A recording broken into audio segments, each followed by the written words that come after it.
Hey Wellness Point family, it's Dr. Chad. As I was going through all of the new patient exams for the week and preparing for the doctor's report this weekend, I found something that paralleled through every single exam. And that's what most people are suffering with nowadays, a C2 subluxation. And there are 5 things that you need to know that correlate with the C2 subluxation, or a stress and a jam up point right here at the brainstem. And all 9 new patients this week had this finding. So the first thing is it always interferes with the vagus nerve. The vagus nerve is the biggest parasympathetic nerve in the body. It's the relaxation, digestion nerve. It helps with social engagement, immune system function, helps to modulate our emotions and keep inflammation in our body down. So this is the place where adults hold a lot of stress. We sit at a computer all day long. We stare at Facebook or social media and we scroll. Tons of kids have a C2 subluxation because of the way that the birth is augmented from vacuum, forceps delivery, C-section, Pitocin was administered, breech presentation, or maybe it was a really prolonged birth, just like it was in my wife's case. And thank God we had a doula and we had our baby at a birth center. This avoided, if we were on the hospital grounds, we would have been in the express lane for a C-section. Which, because we planned our birth, we avoided what I call the perfect storm. So here's what a C2 subluxation does and how adjustments can restore the function to a child. And if you're an adult, it can restore your function. So number 1 is it messes with your ability to manage stress. When you have a big C2 subluxation, it actually causes foggy thinking. We just can't focus quite as well. Number 2 is the sinuses. The lighting is awful over there. So here in the Midwest, we see this even more, especially when it's going through hot flashes like it is today in February. It's 40 degrees.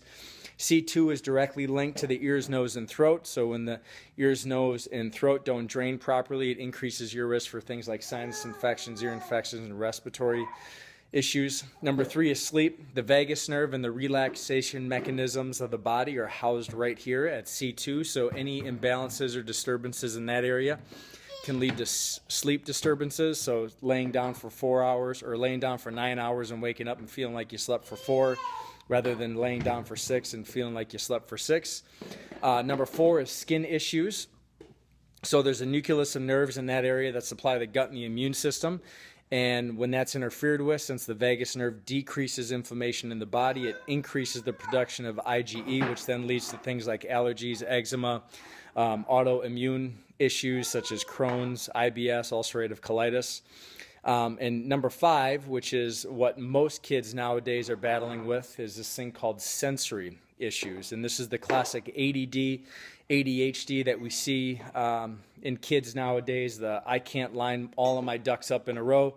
That's so many challenges that kids these days face.